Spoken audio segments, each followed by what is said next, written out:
In terms of science, they've come out with mathematical equations with some mathematical numbers, the magic number, the golden proportion, the divine proportion. This lady we all know is Queen Nefertiti. She is considered worldwide as the woman with the perfect face. Why is her face so perfect? They have worked on the basis of proportions. If you look at her features, they're all in perfect proportion to the entire face. And then Leonardo da Vinci came up with this painting, the Vitruvian Man. He's tried to define the ideal male proportions, and he's done lots of work with the male body, with the faces, again working on proportions. We all know that when the symmetry of the face is disturbed, it's not pleasing to look at. There is obviously a little bit of asymmetry between two sides of the face, but any major asymmetry and it's not considered aesthetic. And then they have come up with this mathematical sequence of numbers, a very unique sequence of numbers called the Fibonacci sequence. This is nothing but it's a number equals to the sum of the two preceding numbers. Now these numbers are present in nature, they're present in beauty, and it just equates again back to proportions, back to the golden number, which is 0.618. It means that when this proportion is present, it is quite pleasing for the eye to look at. This is present in sunflower heads, it's present in the spiral of the snail shells, sorry. And then there is this very beautiful women that are considered extremely aesthetic. They've studied models and they've studied the actresses' faces that are considered universally beautiful. And what is it that makes them very aesthetic, very beautiful? Probably proportions, probably the divine number. Aging in skin has a lot to do with, basically there is the intrinsic or the internal factors which are determined by your genes, your hormones, and your biological clock. And then there is the external factors like the sunlight, and then there is the alcohol, the smoking, the environment, the pollution, lack of sleep, all these play a factor. When skin begins to age, that is, it happens in the mid-20s, we develop wrinkles, and not just wrinkles and fine lines, but then the skin is thin, it loses its elasticity, we lose collagen, and then we develop thread veins, fine veins, pigmentation, the skin is drier, looks dull. So there's a lot of changes that happen on our skin. You might have heard the concept of the the triangle. In youth, the triangle points downwards. But as you can see, when we grow older, this concept is reversed. The base of the triangle is at the bottom, and the apex is pointing towards the forehead. So with aging, you could develop wrinkles on the forehead, the frown lines, the crow's feet, below the eyes, and then there could be the nose to mouth lines. You would lose the cheek pad, the fat on the cheeks. You could develop marionette lines, jowls. So the fight that we fight is in cosmetic medicine is the non-invasive versus the invasive. And we all know nowadays the Western world and all of us are moving towards the non-invasive. And why do we move towards the non-invasive? Because this little downtime, it won't break your bank. There's less side effects and complications. These are often lunchtime procedures. They're less painful and certainly not as taboo as plastic surgery. And there's no need for anesthesia. All of us lead active social lives, and we don't want to be put out of work for a long time. So I would talk about Botox injections again. I don't want to go too much into this as we don't have time, but there is a number of botulinum toxin injections nowadays. The market was dominated by one or two toxins, and now we have a lot more of them. We have Dysport, we have Xeomin, we have Azilor, Neuronox, etc.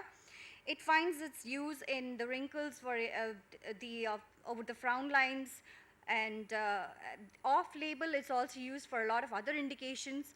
It's used to turn up the drooping corners of the mouth. They're used for smokers' lines. It's used to correct masseters, so it can change the shape of the face. There is the people have been talking quite a lot about the Botox boob lift.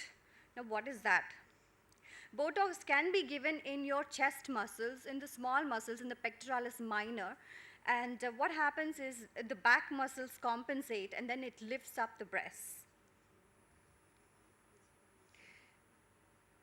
This is a masseter correction. You can see how the angle of how the shape of the face can be transformed from a square to an oval shape. The Botox boob lift.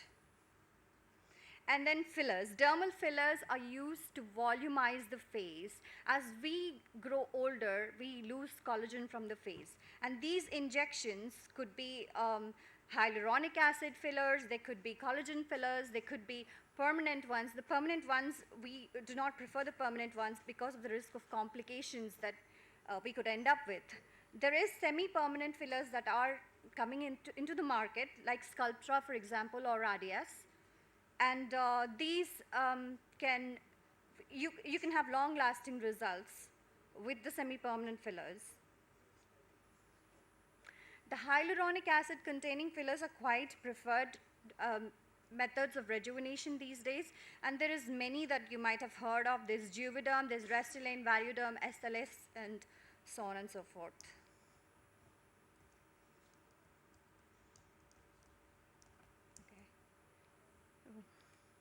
Sorry.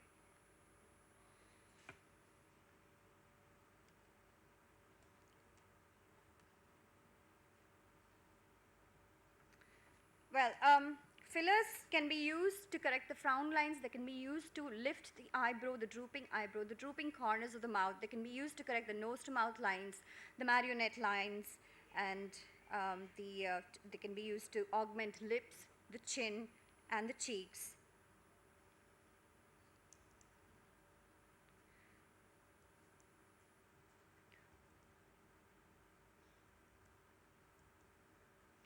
What's new with the fillers? We have plenty more fillers coming into our market. There is, sorry, I've jumped.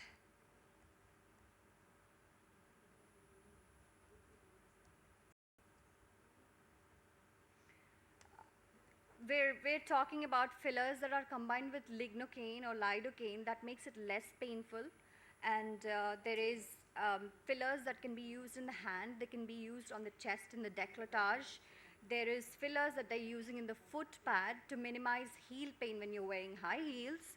And there is also the highly volumizing fillers like Macrolane, which can be used to shape the body. They can be used for breast augmentation. There is also fat transfer that we're talking about nowadays. The good thing about fat transfer is it's inexpensive and it's quite abundant in all of us. There is no allergic reactions to this, and the problem with fat transfer has been the inconsistency. It could last anywhere between 6 months and 10 years, but nowadays with the advances we have in preparing and harvesting the fat, the results could long much longer. And then the chemical peels. The chemical peels work by causing damage to the outer layers of the skin. They're nothing but acid peels. They are diluted and they're used on the skin. And then the skin tries to repair itself by regenerating. This causes more evenly distributed melanin and lesser melanin to be produced. So this helps in pigmentation problems. It could help with fine lines, acne scars, and sun damage. It also improves the tone and texture of the skin and can impart it a healthy glow. Peels are again divided based on the way they work. They could be superficial peels, they could be medium depth peels, and they could be really deep peels. We don't do deep peels here on Asian skin because of the risk of complications that we have. We do tend to form pigmentation or severe scarring.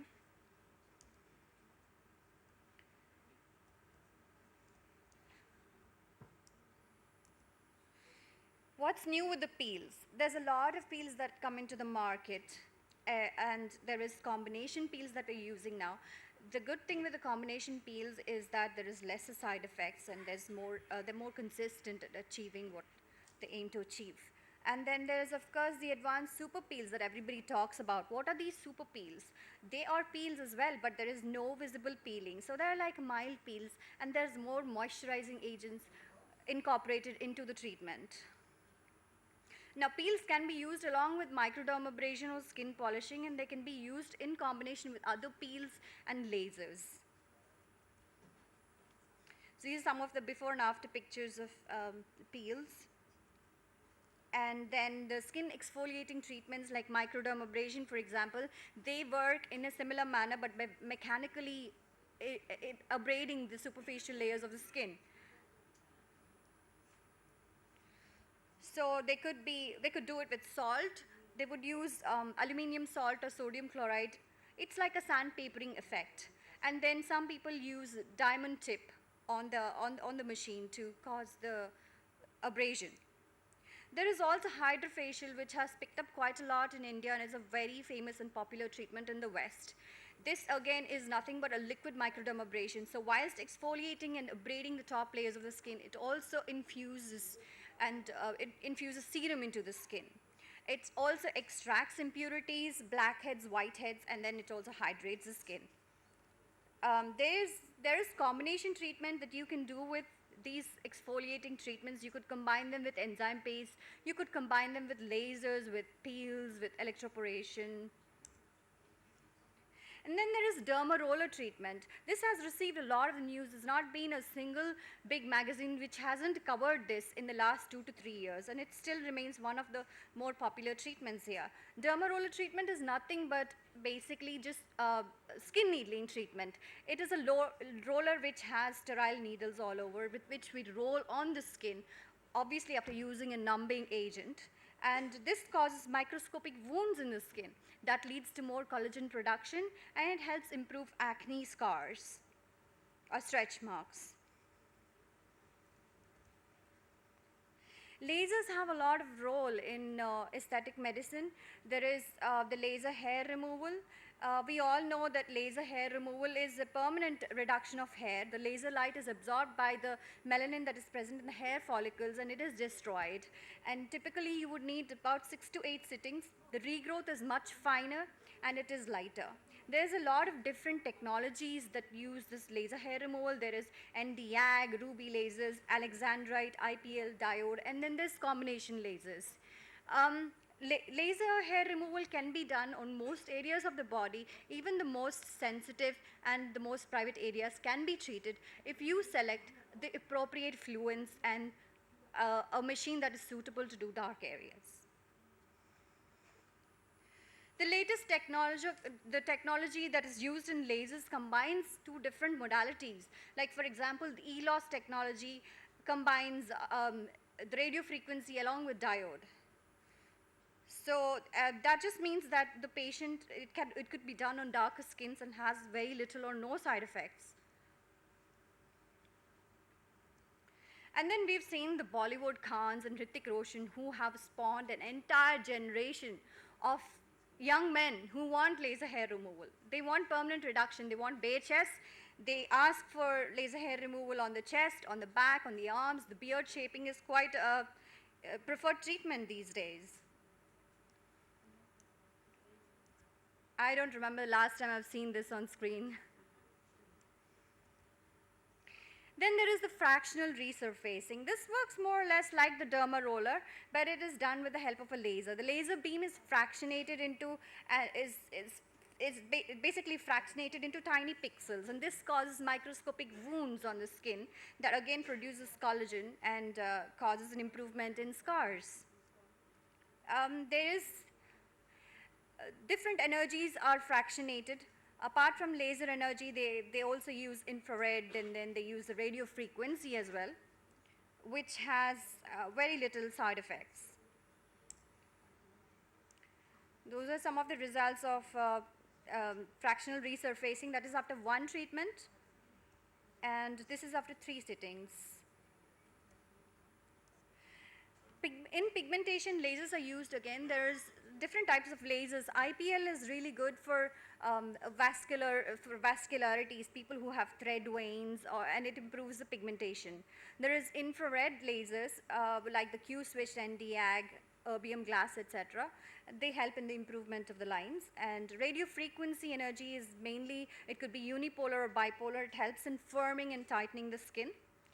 Tattoo removal can be done with a Q-switched Nd:YAG, Q-switched ruby, or a Q-switched alexandrite. And there is vascular lasers like the pulse dye laser, which can be used to remove birthmarks and vascular lesions. So most tattoos can be removed. It would take about 6 to 10 sittings to remove a tattoo. But obviously there are some tattoos that cannot be helped, like this one. And then there is a new laser it's called the MedLight. This is, again, it's a Q-switched Nd:YAG laser, but with more sophisticated engineering. It uses photoacoustic energy. It can be used in combination with peels or with other skin lightening agents, and this provides a very good treatment. It's a very good treatment option for people with tough or stubborn melasma and pigmentation. There is this non-surgical lipo that everybody's talking about.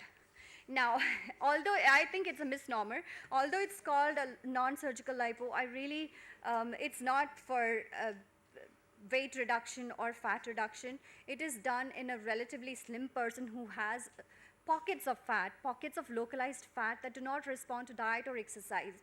Yes, and then radio frequency works by heating the dermal layers of the skin, and it causes a tissue tightening. So it can reduce the circumference of the area. Ultrasonic waves are used. These are deep focused ultrasonic waves which can destroy the fat cells, but you need multiple sittings to achieve the result. There is this cool sculpting that has spread into India. This is again FDA cleared, and it is a patented procedure.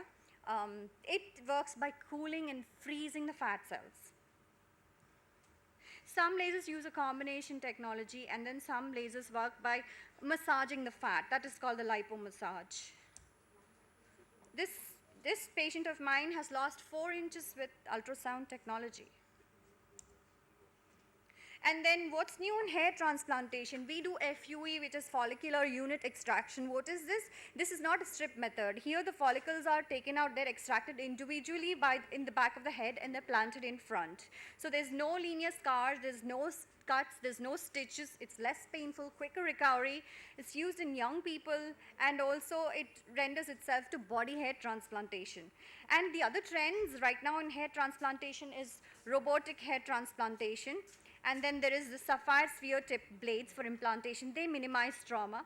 They're sharper. There's power FUE machines and neograph machines which have come and flooded the Indian market. We have good magnifying microscopes, advanced video imaging techniques, and then there is better handling of the grafts and knowledge about post-op care. All of these improve the results. This is a client of mine after FUE. And finally, just a word about cosmeceuticals. Cosmeceuticals is a very large market for the pharmaceutical industry. They all come up with cosmetic products which claim to have biological active ingredients and which claim to produce medical or drug-like effects. They're applied on the skin, and they're supposed to improve the skin tone or the texture, pigmentation, etc. There is a lot of cosmeceuticals, and some of the important ones are hydroxy acids, which are fruit acids. Some of them are the fruit acids, like the lactic acid, glycolic acid, etc. Then there's the vitamins, which are used in skin therapy. Vitamin A derivatives have been extensively studied. We use them in acne, we use them in pigmentation and in scars. Vitamin B is very good because it improves the skin barrier, and there has been plenty of studies that shows its effectiveness. Vitamin C produces a bleaching effect. It can be used for skin lightening and collagen production. Then there is obviously a plethora. There's a lot of lightening agents in the market like hydroquinone, retinoids, azelaic acid, arbutin, kojic acid, etc. There is sunscreens which are very important. There's all kinds of, there's physical and chemical types of filters in the sunscreens. They help protect the skin from the radiation, from the UV radiation, both from UVA and UVB. So this is not even 1/10 of the products that we see, that I see in my clinic. So you can imagine the market out there. That's all I have to say. Thank you.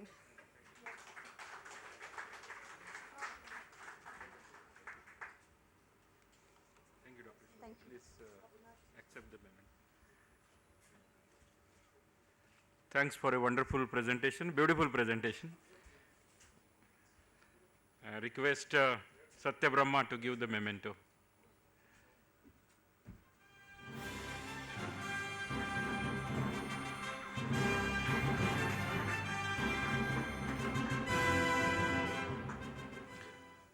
Highlight of the today's program is Dr. Mukesh Hariawala's actually keynote address.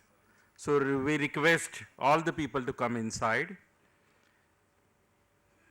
Heart is a symbol of hard work, 72 beats per minute from birth to the death.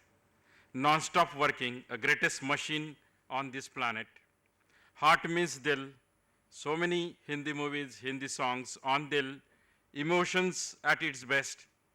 And pharma leaders invite Dr. Mukesh Hariawala, the heart caretaker and healthcare economist, Harvard Medical School affiliated hospitals, Boston, USA, to sing a keynote speech on "Are we ready for a mechanical artificial heart for Indian patients?" Dr. Mukesh Hariawala.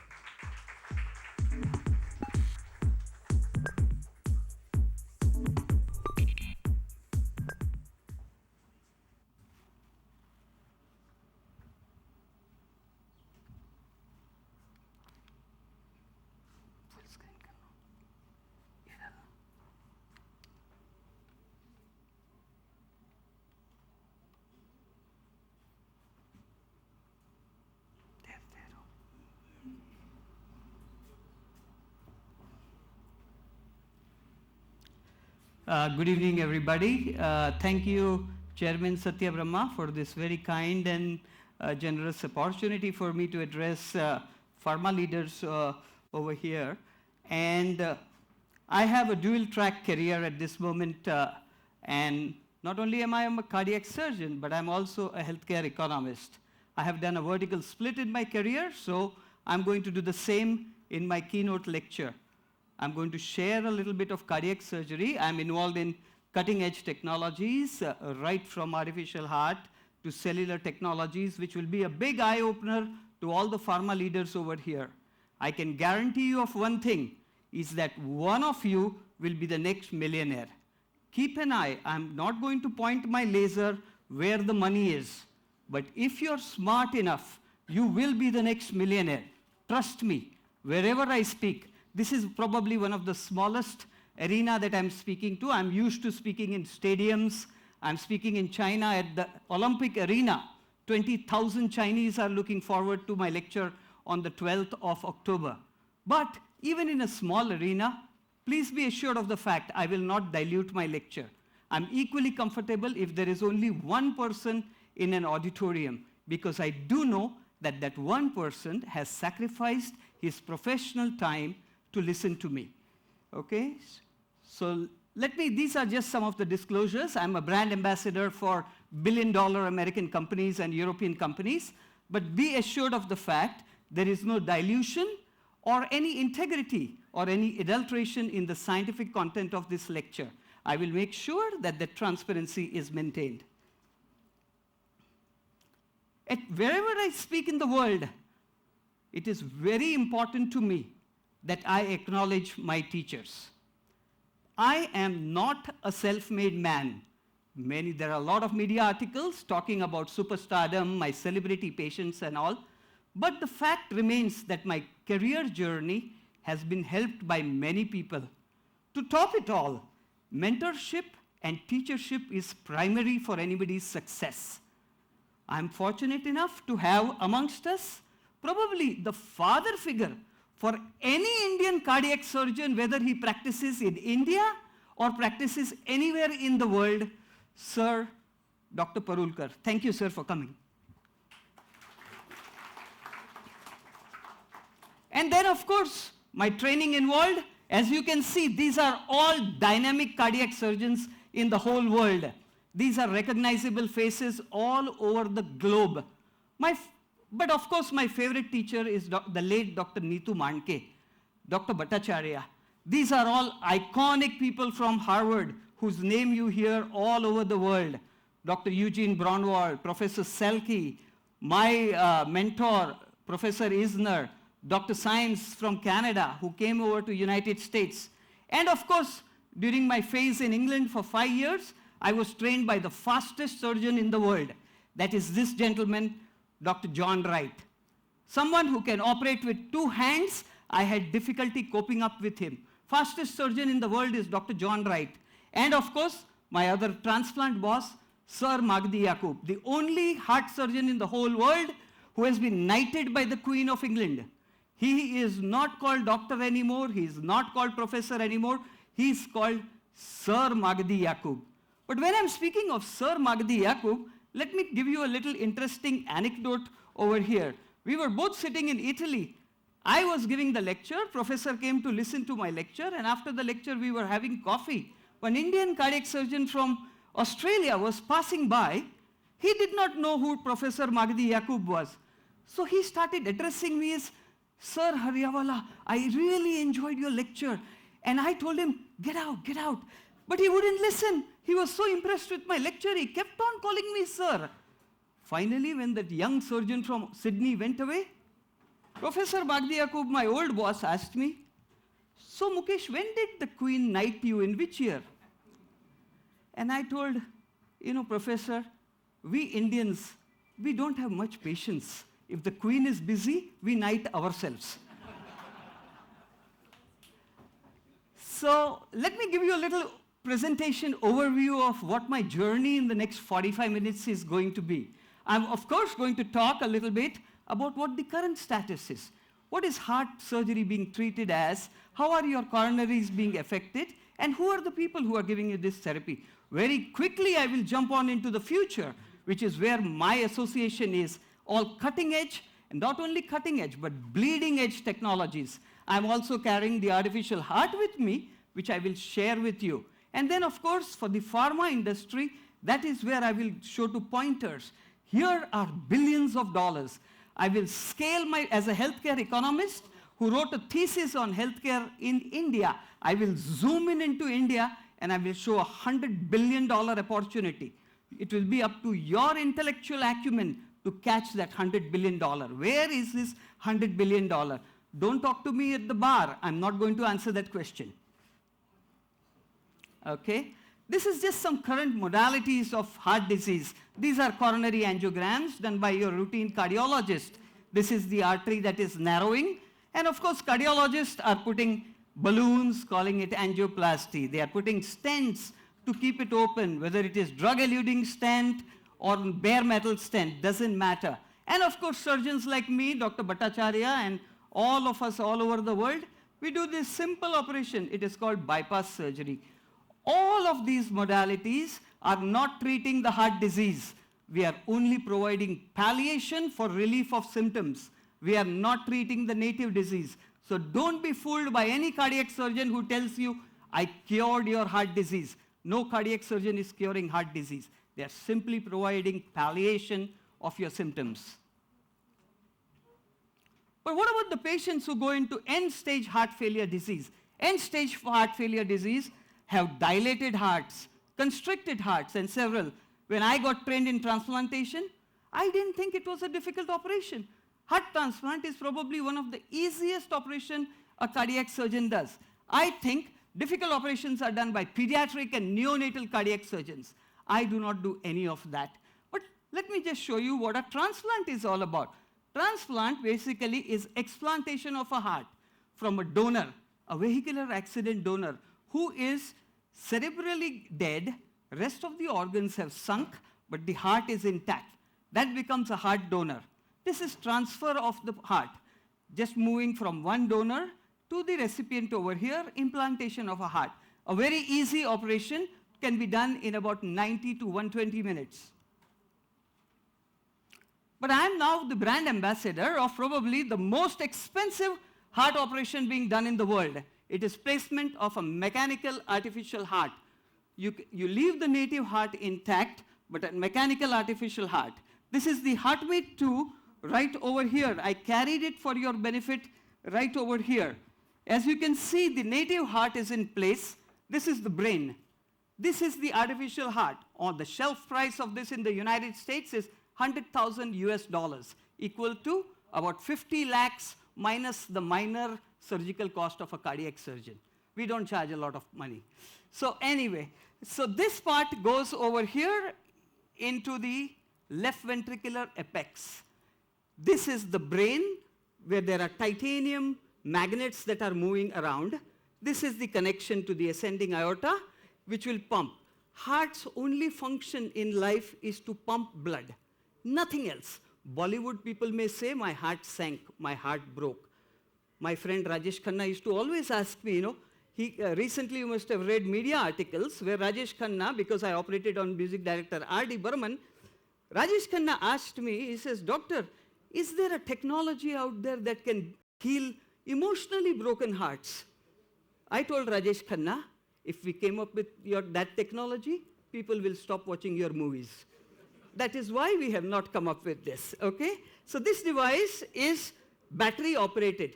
Patient can walk around for about 12 hours on this battery. I'm going to show you a patient of mine right over here. Look at this patient. This is a patient who is a cardiomyopathy patient, 28 years old. Watch this video over here. This is a patient with a mechanical artificial heart in her body. Look at her, she's cycling in the hospital gym over here. Here she's with the instructor in the gym. You can see she's doing rowing exercises. But more, look at, she's ambulating in the hospital gym. She has no heart in her chest, remember. She has this, a mechanical artificial heart. But look at her exercise performance and endurance going up. Now she's getting ready to box with her gym. She's boxing and she has no heart in her chest. Look at the physical performance. She has dropped 2 classes from class 4. Somebody who was bedridden, only on oral maximal medication, now she's boxing in the gym. So this is the future of an artificial heart, very high endurance, and the performance is absolutely stunning. But in America, when I got invited from London, I had one thing. I graduated at a very young age from cardiac surgery. By age 34, I was already a cardiac surgeon.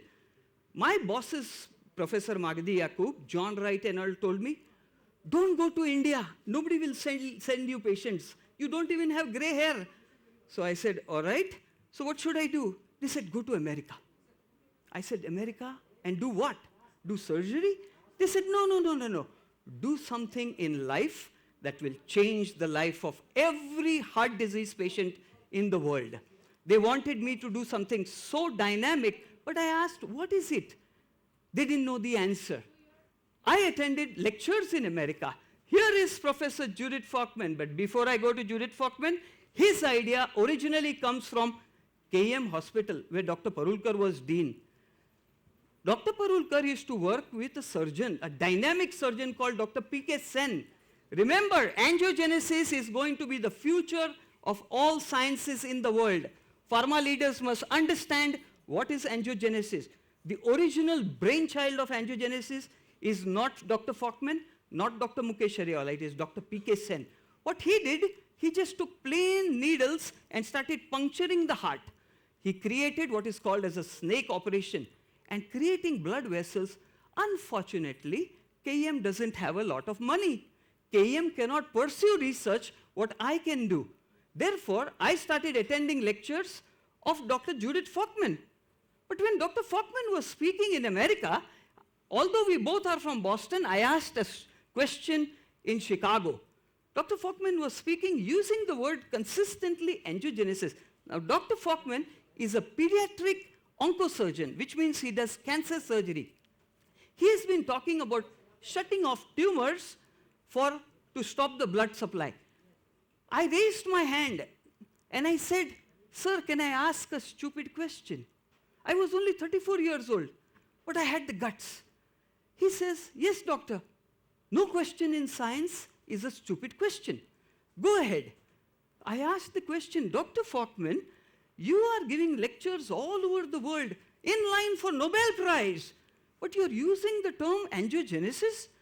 I think you should use the word anti-angiogenesis because you're shutting off blood supply." He liked my question. He called me to his office.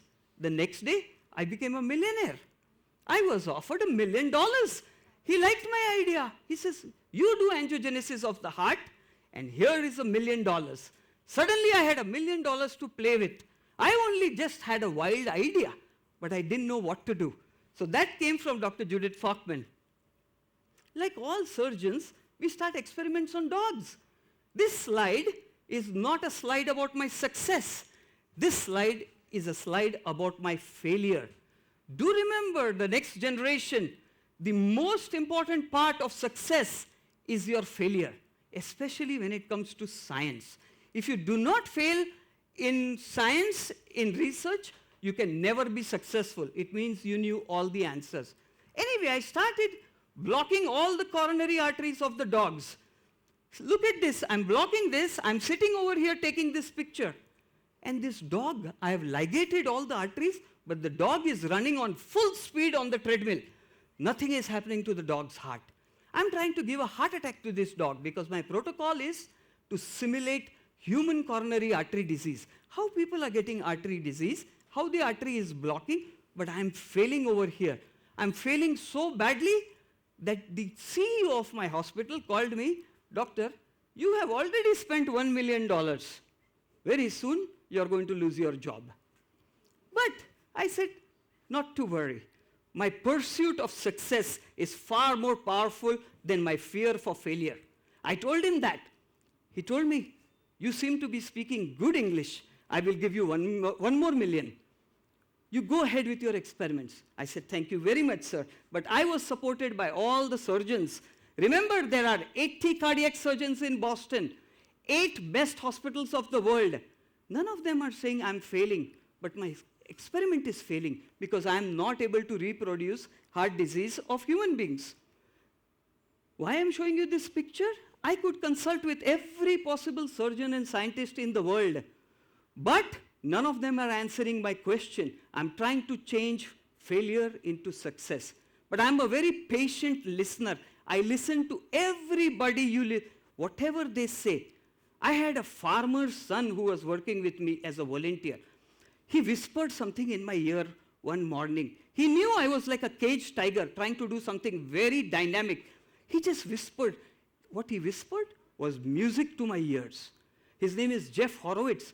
Remember, a farmer's son who is only a volunteer. I'm surrounded by cardiologists, cardiac surgeons. I'm listening to a volunteer. I took the cue upon it. He told me, "Dr. Mukesh, in the farm, I've heard pigs are like human beings." He heard this from veterinary doctors. "Pigs are like human beings?" I says, "What? Let's go to the farm." I drive, fortunately, a good car in America. I took it straight to the farm. I'm not even worried about getting puncture or anything. This is what I found. And look here, this is what changed the face of the world for coronary artery disease. This is a pig. This is a human being. Look at the coronary artery of a pig. Can you tell which is the different one? You cannot tell which is pig and which is human being. They are identical. Now I said, now I know what to do. Surgery is not difficult for me, but I think I'm going to create the model. The protocol to do such an experiment, how to create human disease in the laboratory has never been done before. This is the protocol to operate the animal on day 1. On day 30, bring the animal back, so everything is occluded, and on day 60, sacrifice the animal. And this is what I'm going to place, an amyloid constrictor. A constrictor is a ring, partially open on one side. Outer side is metal, inner side is covered by casein, which is a milk protein. Now I know how to simulate coronary artery disease of human beings. I'm going to gradually occlude the artery. So this is what people get when they go to the ICU in hospitals, in my hospital, Jaslok, and every other place. Ischemia going on into infarction. My goal is to stop them going into infarction, reverse that ischemia. I'm going to inject powerful growth factors with Dr. Judith Fockman, the father of modern angiogenesis, was doing. This is the operation, very easy, fast operation. Over here, you open the chest partially, you identify the coronary artery, I place this thing, and here it is ready to close. In America, in 1995, when I did this, Americans were stopping the heart. It is called cardioplegia. I was trained in England, operating on hearts beating at 200. 200. Now the word is called beating heart surgery. I was already operating on fibrillating hearts. Very fast fibrillation. So this was easy operation for me. So I managed to put all these clips. Here the patient has come after 30 days follow-up. Sorry, the animal. You can see the coronary is getting occluded over here. Here is my clip, perfectly positioned, just like human disease. Now this pig is about to get a heart attack. I'm not going to allow the pig to get heart attack. I'm going to reverse that heart attack, and that is what is going to reverse the face of science all over the world. All over the world, the buzz will be angiogenesis, mind my words. That is where is an opportunity for pharma industry, is to participate in angiogenesis at the cellular level. On day 60, I bring the animal back. I sacrifice the animal, and you can see over here, control is someone who was just given water or just saline, no medication. Medication is over here. See, such powerful restoration of matrix has taken place over here. This is the infarcted patient. This is what human beings get when they don't get treated. Complete distortion. Look at the angiogram over here. This angiogram has gone into 50 surgical textbooks all over the world. All future generation of doctors will be seeing this angiogram. This is going to be in the next Harrison and every textbook of surgery. What is so significant about this? You can see an animal that was not treated. Everything is locked. Look at this angiogram over here. You are seeing micro blood vessels over here.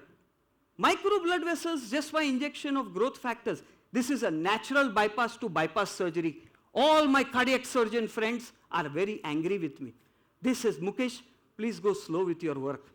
You should speed up as soon as I retire, because this is going to retire every possible interventional cardiologist or cardiac surgeon. You can see the perfusion scans over here. Very fast, within 30 days, we got FDA approval. This is my boss, Dr. Jeffrey Isner. Look, the chest is opened by the cardiac surgeon, but we are allowing the cardiologist to inject the growth factor. Such a dynamic person that we said cardiologist will do cardiac surgeon, first injection of growth factor and gene therapy on the heart, because it is going to be so revolutionary, you will see from the results. Look at this perfusion scans over here. The heart is filling up only by injecting angiogenic growth factor. This was going to be the turning point of science. It is this picture, this slide, but look what happens. The paper goes into Journal of Surgical Research. This is the paper where Nobel laureates publish papers, not in any other regular papers. But my bosses, Americans, are such large-hearted, I take inspiration from them. Look whom they have put as the first author. My boss is here, Dr. Science, chairman. He has put my name as #1. My name has been given as the principal author because I am the surgeon and I asked that stupid question to Dr. Fockman. He says, stupid question must be admired by the world. So he put my name. After this, I crossed over into Harvard, the brand all over the world. Look at my boss again from Harvard, Dr. Frank Selke. He's putting his name next. He's putting my name first. This is the first review article ever written by a fellow. At 36, I was just a fellow. Fellows don't write review articles that go into textbooks and major surgeries. But he gave me that opportunity. Many new therapies are coming out over there which are using non-invasive approaches to angiogenesis. One of them is a well-tested therapy called EECP, external enhanced counterpulsation, where patients who are not amicable for angioplasty, stent, bypass and others, they are given cuffs. So by counter pulsation from here, you are circulating blood to the heart. Very well tested method, FDA approved, has got fantastic data. But another new technology that has come up, which I'm going to ask my CEO at Just Look Hospital to bring in, and several hospitals all over India, is shockwave. Modulate shockwave therapy does not need an operating room. It is providing low-level laser beams to the heart, but what the heart is doing, it is releasing angiogenic growth factors and recirculating blood vessels all over the heart. So this is going to be a very big future, particularly in India. I've been speaking last 10 days at major conferences. This has attracted a lot of attention is because it is non-invasive, no need of bypass surgery, but it can only be offered to a select group of patients. It is not for all patients. So this is a promising therapy that you are going to see. Angiogenesis, because it has proved good, has opened a very wide door. It has opened the world of stem cells. Stem cells is used very generically. I speak to so many pharma leaders. I operate in so many countries. They still don't know about stem cells. Give me the opportunity to educate you a little bit about stem cells. I think it will help you. Don't just use the word stem cell in the corridor or in the elevator or on the plane. You need to know what is stem cells. Essentially, there are two types of stem cells. Embryonic stem cell, which you can aspirate from the mother's womb only between day 7 and day 12 of fertilization after copulation has taken place. Adult stem cells, we all carry adult stem cells. But the most powerful stem cells in the world are embryonic stem cells. This is the blastocyst. These are the stem cells. I can aspirate this stem cell. I am now the Armani. I am a designer. I can make these stem cells into a heart in a petri dish. I can make it into a kidney, brain, whatever I decide between day 5, day 7 and day 12. I am the Armani, I am the designer. But there is one serious ethical issue over here. When I aspirate from the mother's womb, essentially I am committing fetocide. I am committing an abortion. So designer cells are available, but at the expense of another human life. I think this is ethically wrong. So we have shifted our focus to adult stem cells over here, which you can aspirate from the iliac crest of the bone. Some people are even aspirating from fat and other places. These are the major differences. Remember, in stem cell technology, there are many new words that are coming into the medical dictionary. One of the most important words is this, pluripotent. What is pluripotency? Pluripotency is a new term where stem cells have the flexibility. That is what I was calling about designer stem cells. You can design a stem cell. Adult stem cells, none of that is available. But there is a very high risk of teratoma. You can get tumors. If I do a bad experiment, I could destroy the human race. That is why we don't want to indulge in embryonic stem cells, but instead we will go for the adult stem cells. Here is a clinical case. Directly I'm taking you from basic science research, a combination therapy, what I would call as a triple therapy, a marriage of bypass surgery done by cardiac surgeon, stimulation of angiogenesis, and injection of stem cells. I'm going to show you a 62-year-old diabetic patient.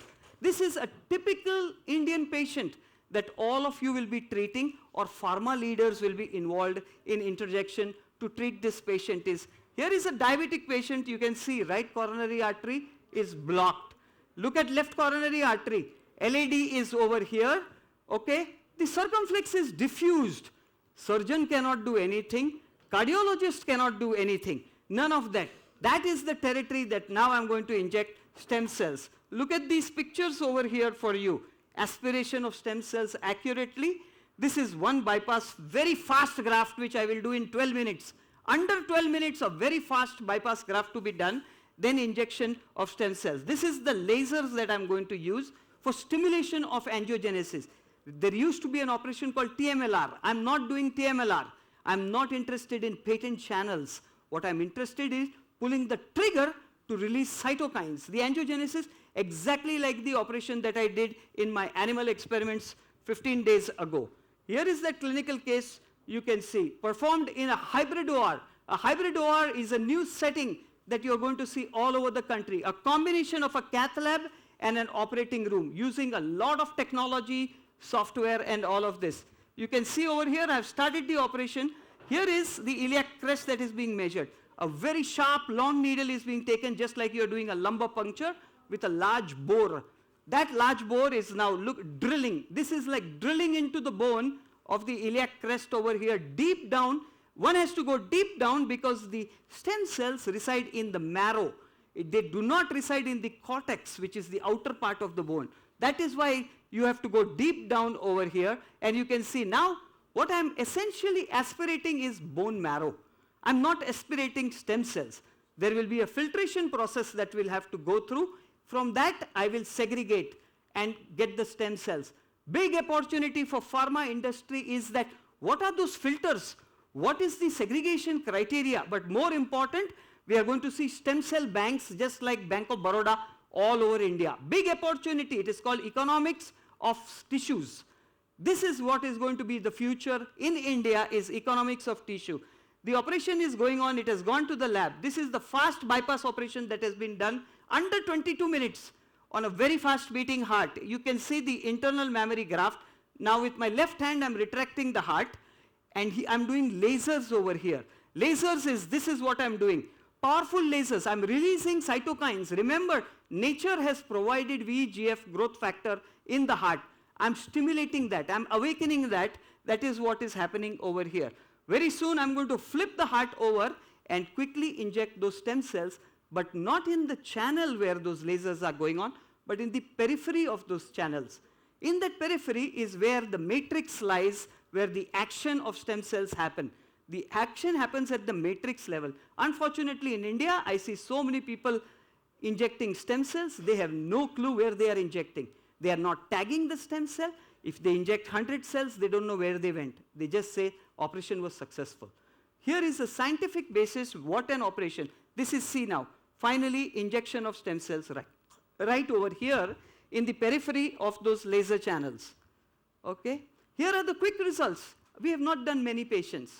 I'm a true scientist. I reference all my science that I do over here. It is still in press, still being peer reviewed. But look at the perfusion. These dark dots are on the ventricle where I injected the laser beams. Those laser beams are these. Look at this post-injection of stem cell. Complete green. Green is perfusion. This is 100% myocardial reperfusion that has taken place. This patient will never require redo surgery in his entire living life because total, look at this ejection fraction over here. I'm showing when you combine a triple therapy, which is far superior than just a double therapy. Look at this over here, a photomicrograph of what is happening at the cellular level to this patient. Completely fractured, just like my experiment where I had shown you a fractured matrix. This is that fractured matrix. This is where patients complain in the house. Old people, I'm getting chest pain. I'm becoming breathless. This is what is happening in chest pain, a fractured matrix. They are breathing air, but the blood is not reaching all the tissues at the microcellular level. It is this fracture. Look at this after injection of stem cell. Beautiful, no more fractures in the myocardium. This is like me opening an umbrella when it is raining. Here, by injection of stem cells, I have opened the umbrella. This patient, again, is never going to complain of chest pain. This, again, is done in a hybrid OR. Many fantastic companies make hybrid ORs, and that's a separate lecture by itself. What is the pathway?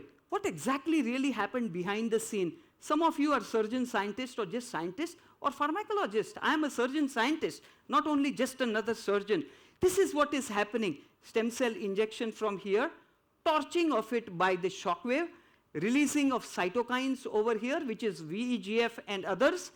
This is the pathway, complete restoration of myocardium. This is what is going to be the future. In future, there will be no redo bypass surgery. Redo bypass surgery will be addressed right over here in the triple therapy protocol. This is being approved all over the world. I fly almost every week. I have to go to the airport, some major award, some major arena all over the world where I am speaking. In fact, at the check-in counter in Boston, they think I'm aircraft crew. I so often show up at the airport. But this is what is the operation that is going to be of the future. What about poor patients who have already had a heart attack? Are we not going to do something for those patients? We should do something for those patients. That is going to be called cardiac myogenesis. Is infarcted tissue not to be reversed, but by laying a supernatant layer of skeletal muscles. Punch biopsies taken from muscle, electrically or chemically simulated, and then infarcted patients. So heart attack patients also in future may have hope. That is going to be called myogenesis, is regeneration of muscle, and we are in the process of that protocol right now. Let me quickly shift gears and become a healthcare economist. Enough of science. What I did 2 years ago, I did something very interesting in my career. I took a sabbatical. I says, okay, fine, I have enough name as a cardiac surgeon. I've done enough basic science. Now it has become a clinical reality. But I lacked one thing, which many doctors in the future will be doing, is understanding the business of healthcare. Most doctors are practicing healthcare. They have no idea about the business of healthcare. Most pharma leaders, many of them over here are CEOs of big multi-million-dollar. They still don't know the business of healthcare because they learned it on the job. I didn't want to learn it on the job. I took a sabbatical. I joined business school in America. I joined business school. I once again became a student at the age of 50. I wanted to understand where is the money, what is happening in healthcare, so that I could become a motivator and an educator to future leaders. My business school is the #1 business school in America. It does not train you to become an MBA. It trains you to become a world leader. And that has happened in my case. That is what that program is all about. But when you go into Washington, this is part of my thesis. You zoom into the world. Just like immigration patterns historically, there are movement of patients happening all over the world. This is a real life picture, American Medical Association data. Look at patients are now moving all over the world. The world is not round anymore. Now it is a flat world. Economist Friedman has said the world is flat. I'm extrapolating his business sense, applying it to healthcare, that the world is flat. Look at the movement of these patients happening. Very interestingly, you will see they are maximum are coming to Asia. That is what is of interest to you. This is where the billion-dollar opportunity for India is, over here. All of them are over here. Where is India? Somewhere over here is India. India is going to have big competition. I will show you some of that competition. Don't take it lightly.